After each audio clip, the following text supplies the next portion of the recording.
Oxford Word Skills Unit 18 I can talk about clothes. من میتونم در مورد لباس ها صحبت کنم. Clothes لباس ها. Part A Clothes لباس ها. 1.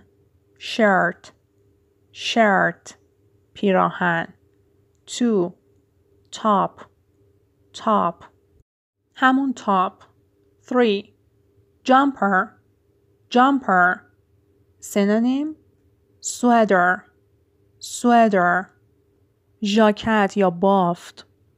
4. Trousers شلوار. در American English به شلوار میگن pants P-A-N-T-S. 5. Jeans شلوار جین. 6. Skirt دامن. 7. Dress پیراهن زنانه. 8. T-shirt 9. Jacket coat. 10. Suit کت شلوار. 11. Coat پالتو. 12. Raincoat بارونی. یک بار دیگه از اول بخونم. Shirt Top Jumper Sweater Trousers Jeans Skirt Dress T-shirt Jacket Suit Coat Raincoat.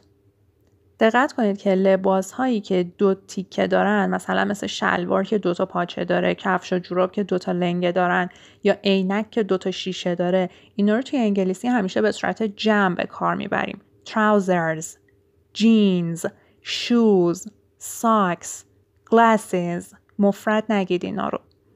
spotlight, wear یعنی پوشیدن. I often wear jeans. من معمولا شلوار جین می پوشم. She isn't wearing a skirt today. اون امروز دامن به تن نداره. I wore a blue shirt yesterday. من دیروز یک پیراهن آبی پوشیدم. Wore گذشته wear هست. Part B Colors یعنی رنگ ها. در British English به این شکل نوشته میشه و در American English U نداره. White سفید. cream کرمی. yellow زرد. green سبز. blue آبی. purple بنفش. pink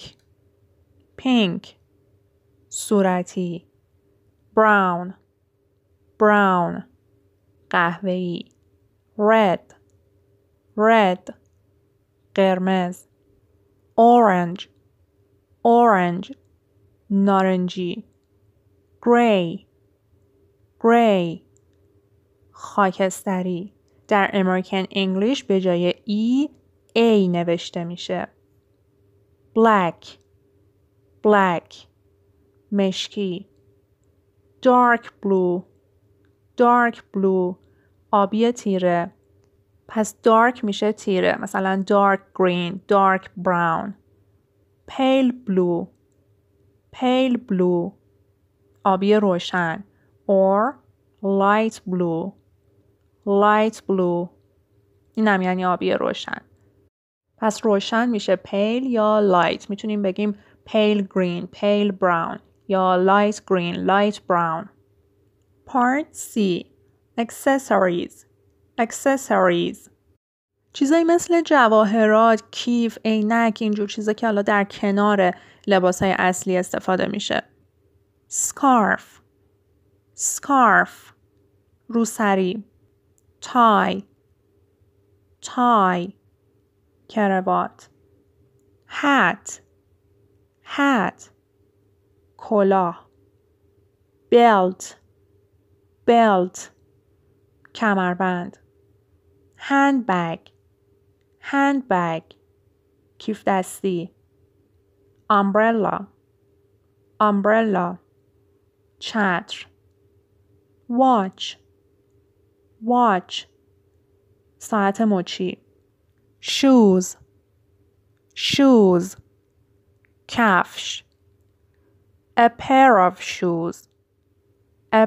of shoes یک جفت کفش pair جفت یا میتونیم بگیم some shoes نمیگیم a shoe یا a shoes چون که کلمه باید به صورت جمع به کار بره sandals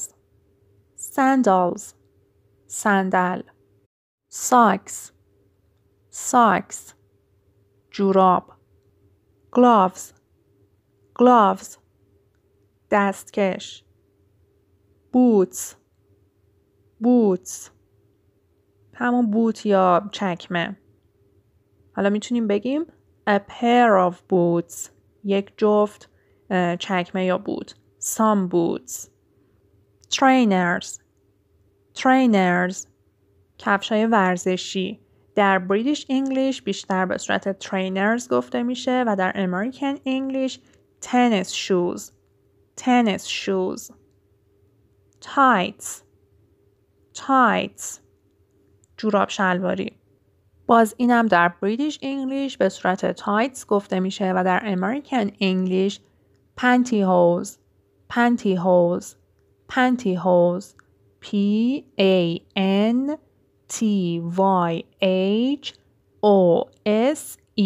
pantyhose glasses عینک sunglasses عینک آفتابی sun خورشید یا آفتاب spotlight plural nouns اسمهای جمع trousers jeans tights clothes and sunglasses or glasses are always plural اینا همیشه به صورت جمع به کار میرن they take a plural verb form فعل جمع هم باهاشون استفاده میشه These trousers are very nice. Not this trouser is very nice. پس هم اسم اشاره جمع براش استفاده میکنیم. These نمیگیم this و هم فعلش جمع باشه. Are نمیگیم is. My jeans were cheap. شلوارم ارزون بود. Were فعل جمع براش استفاده میکنیم. نمیگیم was.